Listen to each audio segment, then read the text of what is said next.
Good morning. It ain't over till it's over. So, this last week was marked by a few election surprises around the world. In Canada, Justin Trudeau and his Liberal Party won the elections with a surprisingly strong victory 47 years after his father, Pierre Elliott Trudeau, became Prime Minister. But the real surprise was at the other end of the hemisphere when Argentinian voters surprised even themselves by forcing a runoff after yesterday's elections. Polls had assured everyone that the victory would go to the frontrunner and President Cristina Kirchner's favorite, Daniel Scioli. But results shows that it was a very tight race, with each candidate getting about 37% of the vote. And the third candidate, Massa, getting about 20% of the vote, and now possibly holding the key to the November 22nd results between Macri and Scioli. And all that is needed in those elections is a basic majority. The quote of the week goes to Tom Nealon in Buenos Aires, who simply said, "Democracy." I have to be a party pooper and say categorically that these election polls are not to be trusted, and they may have been used to sway voters to go either way or to simply just give up. It's important to note, given the state of politics in the United States, that, to quote an old baseball great, it ain't over till it's over. And talking about baseball, how about those Mets using a giant broom to sweep away the rubble of the past and go on to the World Series with an attitude? But going back to elections, results in Poland show a convincing victory for the Law and Justice Party. Scary name. A Eurosceptic party that, in my view, represents a shift to the right by the rest of Europe.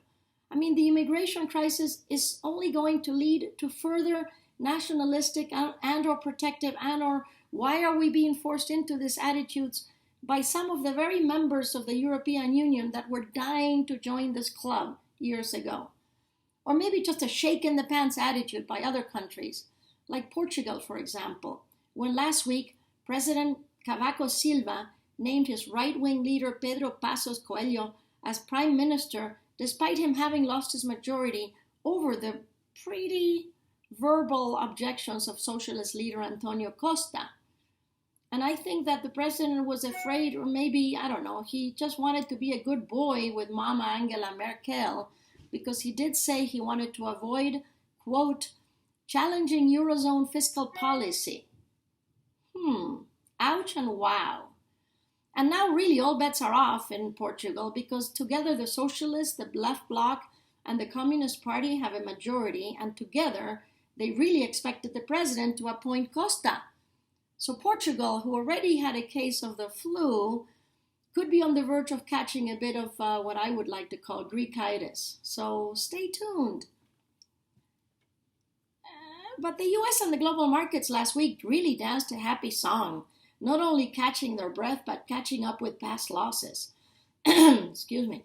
The Dow Jones is just about back to its previous highs. The S&P is slightly higher.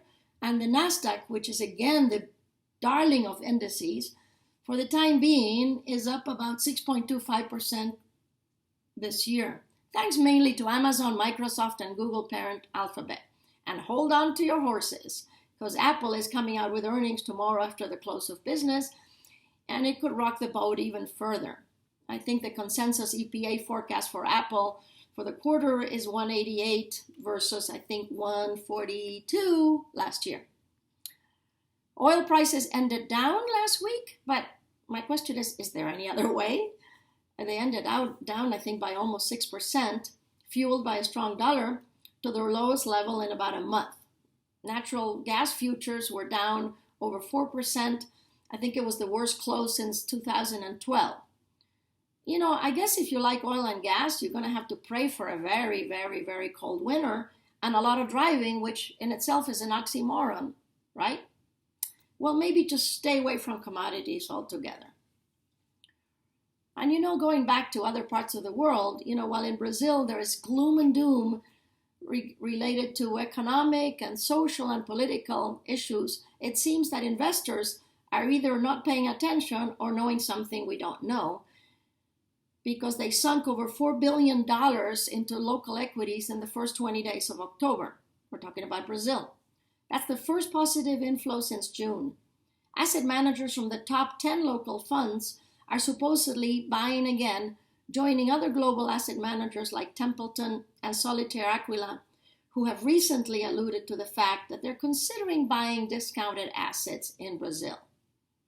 You know, bottom picking is extremely dangerous. I don't have to tell you, but you know, the Bovespa index in Brazil is trading at 1.15 times book value, which is about half the average of global shares. So, I don't know, if you don't mind taking a dive into murky waters, maybe it is the time.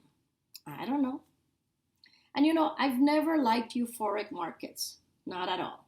All of you know me to be a quiet and calm and peaceful person. So the recent attitudes in Wall Street, where the indices seem poised to break new highs, they make me a bit nervous. You know, I've always been a contrarian and I expected this recent market upturn. But if I were a short-term trader, I would look for this week to at least take some profits. But you know what? I am a long-term trader. I mean, look at me. After 29 years, I've been waiting for the Mets to win the World Series. So I suspect that this week I'll just be too busy to really care about the markets. This is Lily Nealon, Abroad with a View. Thanks for checking in.